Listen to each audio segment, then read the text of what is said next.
The biggest team, the biggest coverage. This is Fox 31 News at 3:30.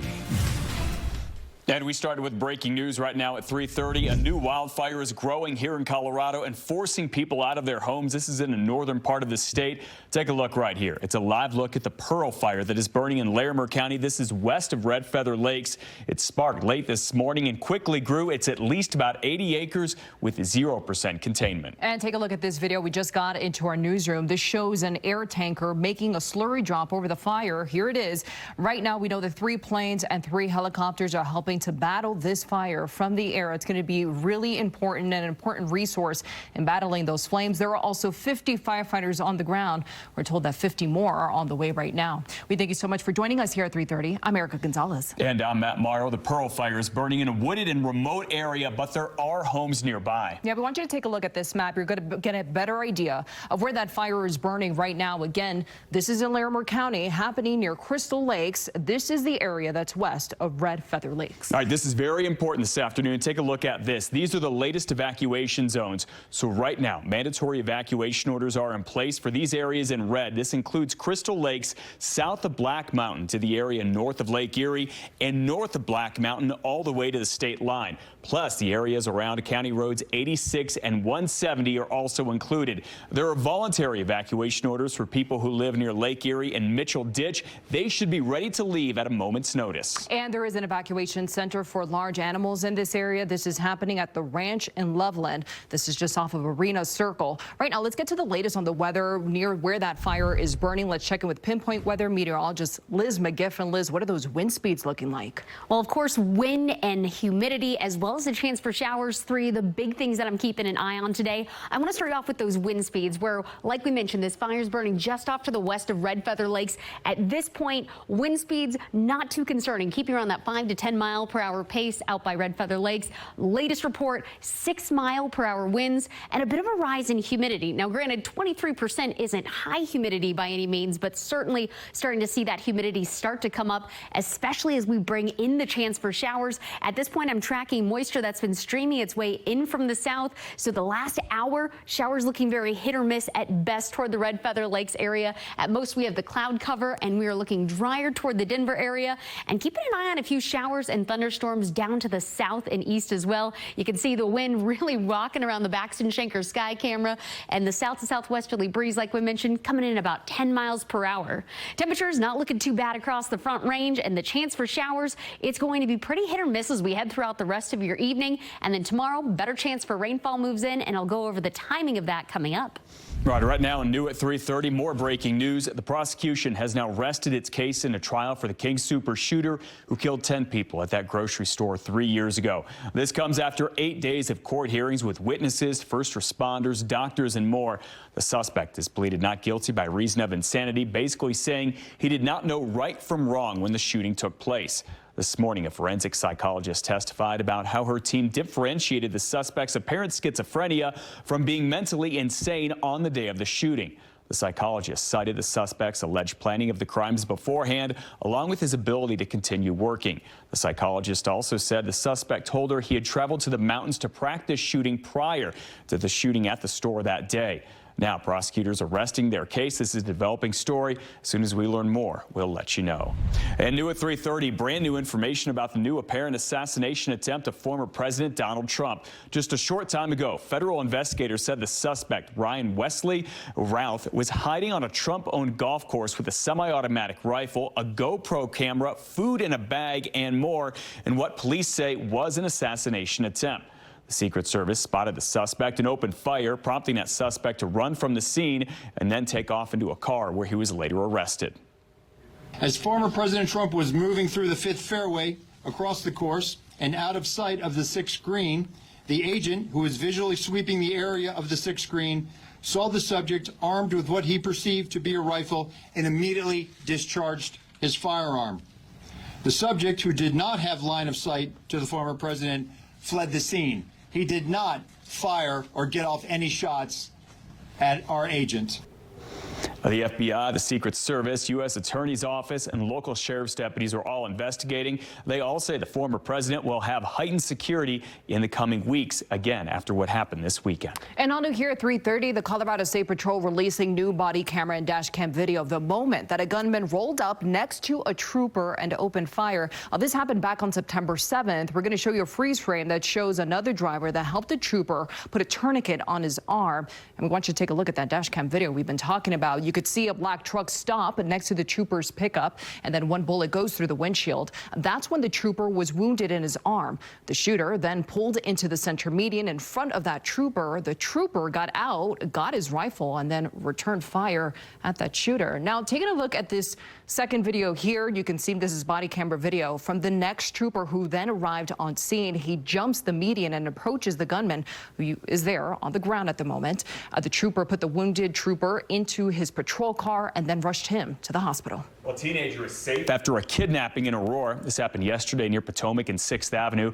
According to police, a 14-year-old girl was standing outside of her home when 3 people forced her into another apartment in the same complex. Investigators say she was able to get away and be reunited with her family, who had called police. One person is now under arrest and facing charges of kidnapping, enticement of a child, and sex assault of a child for allegedly groping the teen. Fox 31 is your local election headquarters, and new today, the city of Denver releasing its sample ballot for the November election to give voters a preview of what they're going to be deciding on, and that's going to happen in just a few weeks, folks. The sample ballot released today, and it includes the questions like on abortion access and firearm taxes, as well as Denver-specific measures like requiring U.S. citizenship for police officers, collective bargaining for city workers, and a slaughterhouse ban and a ban on product ban, I should say. Early voting and vote-by-mail ballots are slated to be mailed out on October 11th. The city of Denver is asking residents to get familiar with these sample ballots ahead of the upcoming election and research the things they will now be voting on. Governor Jared Polis and many others breaking ground on a brand new 70-acre Quantum Commons laboratory in Arvada today. That quantum site is set to hold unique prototyping and manufacturing facilities to enable extensive technology options. This is part of the Elevate Quantum strategy, which aims to create 10,000 jobs in quantum research. They also estimate the new lab and its research will generate more than $100 million in revenue. Happening today, Colorado's first net zero building officially opening in Northglenn. We have a look here. It's a first of its kind in Colorado, by the way. The 32,000 square foot City Hall building is designed to generate just as much energy as it uses. Net zero buildings use enhanced insulation and sealing techniques, as well as solar energy, green construction technology, and energy saving appliances. The $33 million building was funded by state taxes, sales, and marijuana. Well, following the release of the recent Casa Bonita documentary, this iconic pink restaurant once again opened its website for reservations today. And as you can imagine, they were snatched up pretty quickly. Reservations opened to the public right around 3 o'clock this afternoon. But some people who were signed up for Casa Bonita's email list, known as the Founders Club, already booked reservations this morning. That's at least for the month of October and November. While the restaurant reopened last summer, many Coloradans have not had a chance to go, and it's because of a massive wait list. You actually needed a ticket to get in up until this point. Casa Bonita hopes that reservations and reopening will allow more Coloradans to visit the iconic restaurant, fondly known as the, quote, Disneyland of Mexican restaurants. To make a reservation, by the way, you can visit the Casa Bonita website. Well, new at 3:30, we are hearing from the Denver Broncos after another loss and the team's 0-2 start for the second year in a row.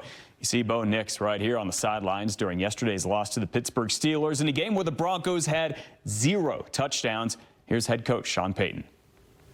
It does come from within, knowing how to win certain games, especially close games, and we've just finished 2 of them. The concerning thing for me is the rushing game and then the rushing numbers defensively. Those have to switch, or you're just going to be playing behind the 8 ball. The head coach also talked about dropped passes and a rough running game. We'll hear from him and players about that. Much more coming up at 4. And around Colorado, the suspect involved in a hit and run that ended with a truck at Folsom Field on the field right here is in court today. The incident happened last week when investigators apprehended the suspect who had driven through a gate and onto the field at CU Boulder. Well, after nearly 200 bodies were found improperly stored at the Return to Nature funeral home, the owners, John and Carrie Halford, have now accepted a federal plea deal. The Halfords were indicted back in April on fraud charges, accused of misspending nearly $900,000 in pandemic relief relief funds on vacations, jewelry, and other personal expenses. The 15 charges brought by a federal grand jury are separate from the more than 200 criminal counts pending against the Halfords in state court, as they're accused of corpse abuse, money laundering, theft, and forgery.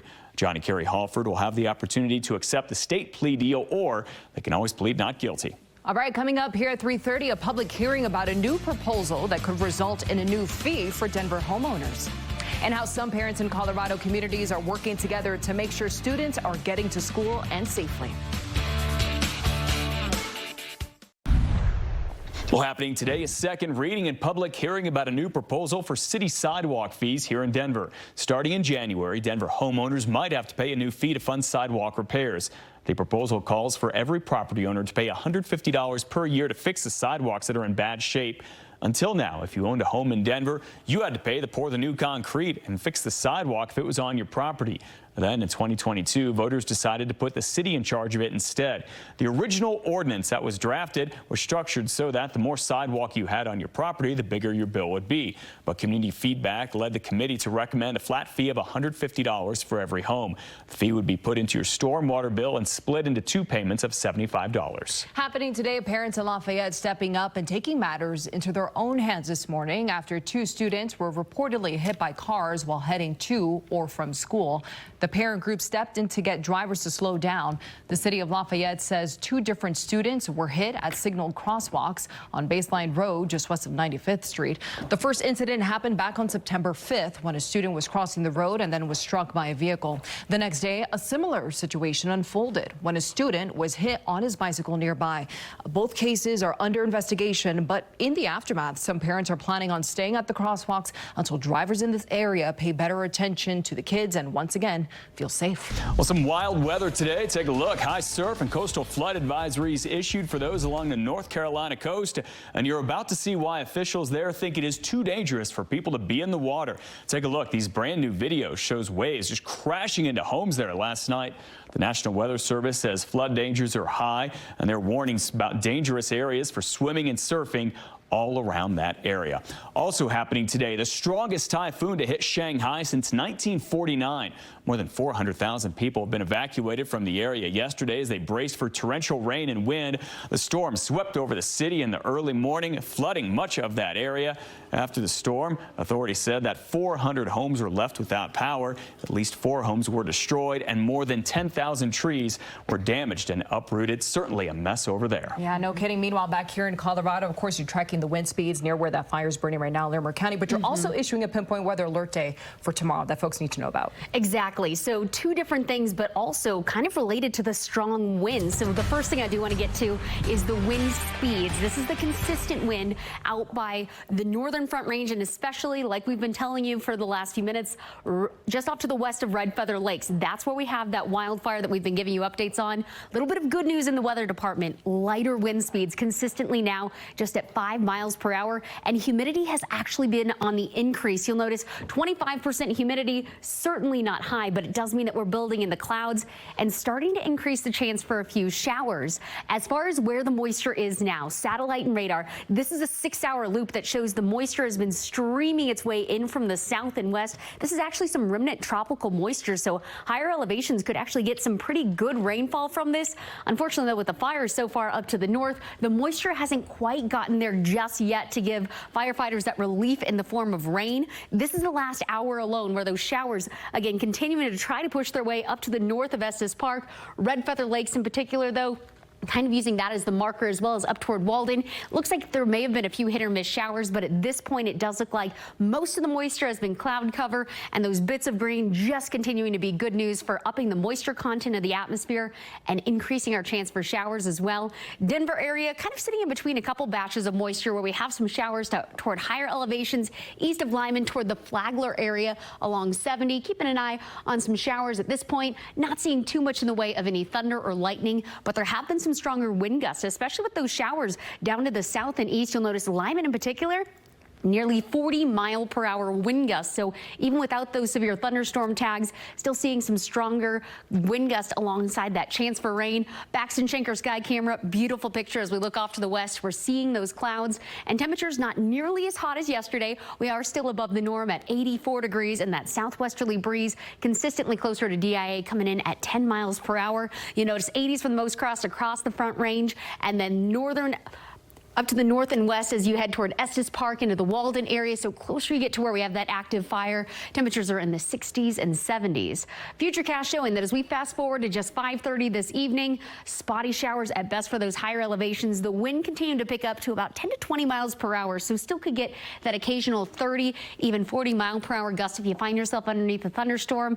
And then the winds, they're going to continue to be a bit of an issue for us tomorrow as well. Overnight, we do dry things up. So we'll start off with some sunshine on your Tuesday morning. Notice by noon, we bring in a strong wind gust. Here's some of those 40-plus mile-per-hour gusts. 3 to 5 o'clock, showers race across the metro. 5 o'clock onward, that's when the chance for rain and thunderstorms moves off to the east. Kind of the bullseye. You'll see it in the yellow. This is at level 2 or slight risk for strong to severe thunderstorms. That's where we could be seeing the most damaging wind gust, reaching 40 to 60 miles per hour. And again, the time frame that we're looking at and why we have a pinpoint weather alert day for tomorrow, 3 to 5 o'clock across Denver area, and then 5 o'clock to sunset eastward. As we look at tomorrow's temperatures, working our way back up to the mid-80s. So another day about 5 degrees warmer than the norm. And like I just told you, tomorrow, pinpoint weather alert day for damaging wind gusts with some of those thunderstorms, and feeling much more fall-like as we head toward the weekend with temperatures in the 70s. No, it looks good, Liz. Now next up, the campaign corner with the latest details on the upcoming presidential election, along with some new polling data and some potential outcomes come November. And some new details emerging this week about the Titan submersible that imploded back in 2023.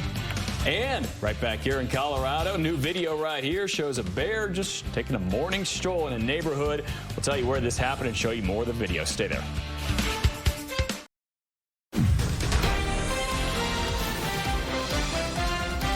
Fox 31 is your local election headquarters, and today's campaign corner has the latest information on where the candidates are on the campaign trail today and this week, and the political minute with the latest on some polls and the possible outcomes in those very important swing states. So now, in the wake of a second apparent assassination attempt on former President Donald Trump, neither of the presidential candidates is having a campaign rally today. But with just 50 days to go until the election, the vice presidential candidates are out making appearances in those swing states. We'll start with Minnesota Governor Tim Walz appeared for a speech at a rally in Georgia this morning. Now he's heading to North Carolina, where he'll deliver a speech at a rally this afternoon. Meanwhile, Ohio Senator J.D. Vance is set to speak at a Faith and Freedom conservative fundraising dinner in Atlanta tonight. Although she does not have a campaign event today, Vice President Kamala Harris met with the International Brotherhood of Teamsters this morning for a roundtable discussion on labor standards and union policies. Well, next we go to Blake Berman with News Nation for today's Political Minute.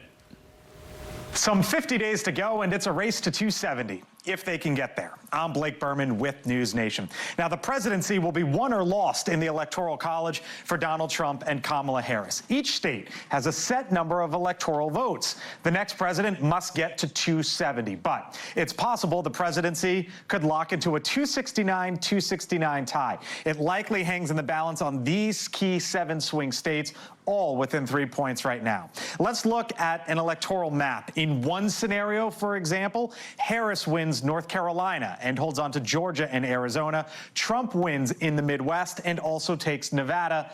That would result in a tie. Here's another possibility. Harris wins North Carolina and holds on to Arizona, Nevada, and Wisconsin. Trump wins Pennsylvania, Michigan, and Georgia. Also a tie. Now, if no one reaches 270, it then goes to the House of Representatives. I'm Blake Berman with News Nation. This is the Political Minute. All right, some busy weeks ahead for the Charleston City Council in South Carolina. People from across the world testifying in Titan submersible hearings. The Titan submersible, you might remember, it imploded back in June of 2023 on a trip to the Titanic wreck site, and it killed all 5 passengers on board. The U.S. Coast Guard says the high-level investigation was very thorough and will bring many answers surrounding this incident. The first day of that hearing, by the way, starts tomorrow. Well, back here in Colorado, one man was in his yard enjoying a little early morning dip in his hot tub when he noticed something moving in the bushes fires at the edge of his yard, and then he recorded this. A bear moving through his yard eventually began walking down the road right there. In the past, bears have come down into residential neighborhoods after fires, like the recent Corey fire that was just west of Littleton.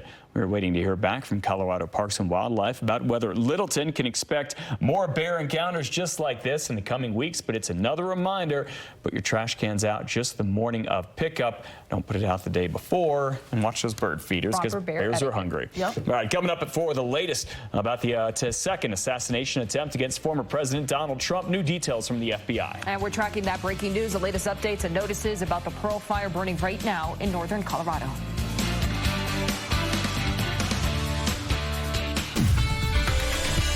We're back with new info. 23andMe will now pay $30 million to settle a lawsuit. This is following the data breach of its 6.9 million customers. The proposed settlement would resolve a class action suit against that company. The suit stemmed from a data breach last year where customers' personal information was exposed. That data breach lasted for about 5 months. Consumers affected by the breach will get a cash payment, can enroll in a privacy and genetic monitoring service as well. 23andMe is also requesting a halt on other arbitrations because of its, quote, uncertain financial condition. Guys, congratulations on the new show. Let's talk a little bit about the construction we'll be dealing with as people get in and around the city. We know it's a big part of what people are dealing with. If you're off in Commerce City, this is going to be dealing with single-lane closures over the top of Vasquez on 270. These are going to be overnight closures in place along this route. They're doing some bridge rehab in this area so that the bridge continues to serve its purpose. So you are going to find these overnight closures. You're going to find ramp access blocked as well. Again, this starts tonight, and it's going to be overnight closures until they can wrap up that project. Speaking of wrapping up projects, a lot of conversation about how long this one at Broadway and I-25 is going to be there, at least until Christmas.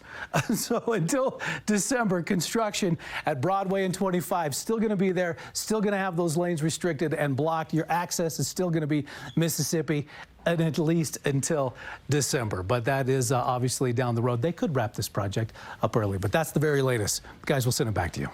Thank you, Ken. New information right now at 3:30. The retail giant Target is hiring for the upcoming holiday season. The company plans to hire 100,000 seasonal team members for stores and their supply chain facilities. Last year, more than half of their seasonal hires were offered a full-time position to stay with the company. So starting on September 25th, you can apply online for those positions. And the news at 4 starts right now. This is breaking news on Fox 31 Denver. A lot to get to on this busy day at 4, and we start with breaking news of a new wildfire that's forcing people out of their homes. The Pearl fire is burning in a wooded and remote area in northern Colorado and Larimer County. But again, there are homes nearby, and people are being forced out of them.